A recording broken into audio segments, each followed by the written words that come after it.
कर लेना। और मैंने कभी भी दोस्तों इस बिजनेस में पैसे कमाने के लिए नहीं आया। मैं पैसे तो सिर्फ 20,000 रुपए कमाना चाहता था। मैं नौकरी कर रहा था 5,000 की, जब छोड़ के आया तो मैं 15 से 20,000 कमा रहा था जब मैं अपना बिजनेस छोड़ के आया था यहां। लेकिन इस बिजनेस में मुझे यह लग रहा था कि जो मैं दिन रात अपनी दुकान में खड़े होकर के पैसा कमाता हूं, अगर ये घर बैठे मुझे मिल जाएंगे तो मेरी जिंदगी बहुत बेहतर हो जाएगी। सिर्फ 20,000 कमाने के लिए आया था।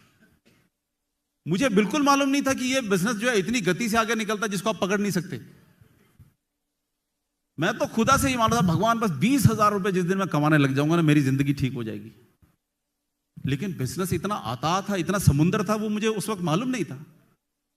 मैं काम करने लगा, मतलब पहले महीने मैंने 5,000 रुपए का चेक आया, दूसरे महीने 20,000 का आया, तीसरे महीने 1.25 लाख रुपए का, चौथे महीने 6 लाख। मैं पागल हो गया, इतनी तेजी से बिजनेस बढ़ेगा, कैन यू बिलीव दैट।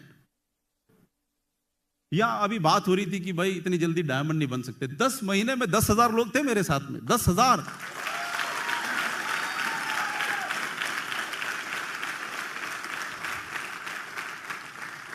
सब पूछते किया कैसे, मैं कौन हूं करने वाला, कैसे हुआ ये।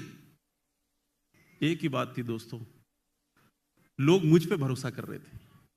लोगों को लग रहा था ये आदमी जो है ना, ये गलत नहीं लगता, ये जो बोल रहा है ठीक बोल रहा है। उन्होंने मुझ पे भरोसा किया और मैं उनके साथ में खड़ा रहा, बस इतना ही है।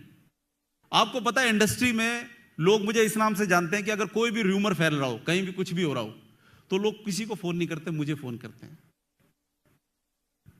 कटोच जी ऐसी ऐसी बात सुनने में आ रही है, क्या है। और मैं जो बोल देता हूं ना, उसी को पत्थर की लकीर मान करके लोग आगे बढ़ जाते हैं कि कटोच जी ने बोल दिया, टेंशन की कोई बात नहीं, आगे बढ़ो।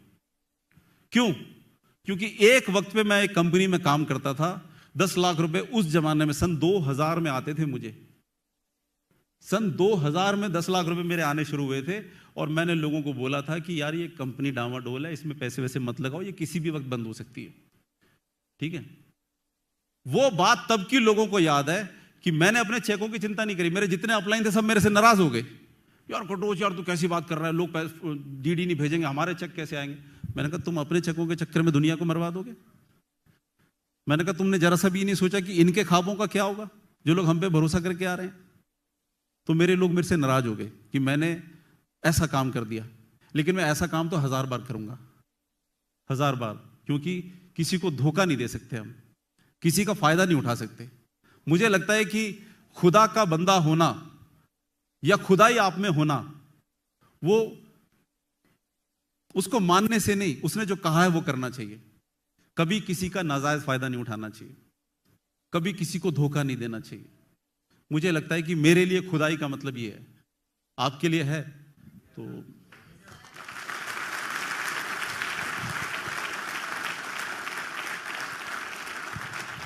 एक बात और बताना चाहता हूं आपको। अभी पिछले 6-8 महीने पहले या साल भर पहले इतने र्यूमर्स उड़े थे कि भाई कंपनी बंद हो जाएगी, कंपनी बंद हो जाएगी। हमारे ही कुछ लोगों ने बीच में बड़ी हवा फुड़ाई, कंपनी बंद हो जाएगी, कंपनी बंद हो जाएगी। और सब लोग मेरे से पूछने लगे सवाल कि सर कंपनी वाकई में बंद हो जाएगी, क्या होगा। अब मुश्किल ये थी कि बड़े बड़े लीडर बोल रहे थे कि ये बंद हो जाएगी। हरी सिंह याद है, मैंने कहा था ये नालायक लोग हैं, इनको जिंदगी में पता ही नहीं है कैसी चीजें बंद होती हैं कैसी नहीं होती। मैंने कहा था भाई कैसे बंद हो जाएगी। नहीं, हम क्योंकि बाइनरी में काम कर रहे हैं और लॉ आने वाले हैं, बाइनरी बंद हो जाएगी। मैंने कहा कौन बना रहा है ये लॉ, बाइनरी बंद हो जाएगी, ये लॉ कौन बना रहा है। आपने कुछ देखा होगा कभी, अगर आपको मालूम होगा कि जब पासवान जी से मीटिंग हो रही थी लॉ बनाने में, मैं उनकी मीटिंगों में था। आईडीएस से, इंडियन डायरेक्ट सेलिंग एसोसिएशन का जो प्रेसिडेंट है इस समय, chairman mister Vivek Katoch, he is my cousin, ठीक है, ठीक है। वो जो भी मिनिस्ट्री में चीजें बन रही होती थी वो सब मेरे से शेयर करता था, देख संजय ये चीज बन रही है, ये चीज बन रही है, ये चीज बन रही है। और वो ही मुझे लेके जाता था सारी मीटिंगों में कि चलना है भाई। सारे लोग भाग जाते थे कहीं हम नजर में ना आ जाए। आपको पता है, सारे लोग भागते थे कि कहीं नजर में ना आ जाए। मैं वहां पर लिखता था संजय कटोच, मोबाइल नंबर ये, जो उखाड़ना उखाड़ो।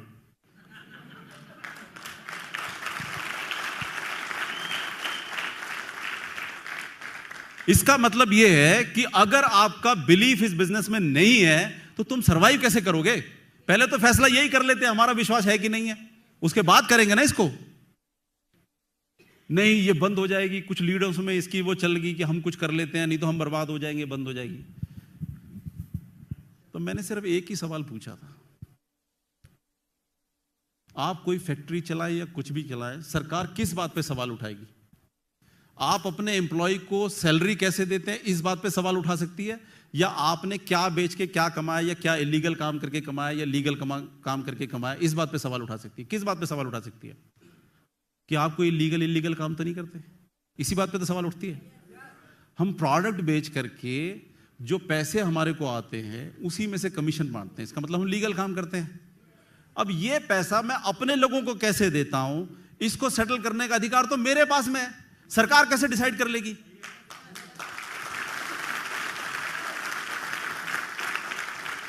मैं अपने कौन से एम्प्लॉय को कितनी सैलरी देता हूं वो तो मेरा अधिकार है। आप तो सिर्फ ये बात करो कि जी मैं जो काम करता हूं गलत है या सही है। अगर मेरा काम करने का तरीका सही है तो you are nobody to tell me how I will distribute my money. तो कह रहे अगर कर दिया तो क्या होगा? मैंने कहा मैं आऊंगा संजय कटोच अकेला जाकर के हाई कोर्ट में चैलेंज कर दूंगा इसको, मैं देखूंगा कौन बकवास करेगा हमारे सामने। क्यों? ये बात दम कहां से आती है? ये दम इस बात से आती है कि पहले दिन से पूरा का पूरा विश्वास करके यहां तक बैठे हुए हैं।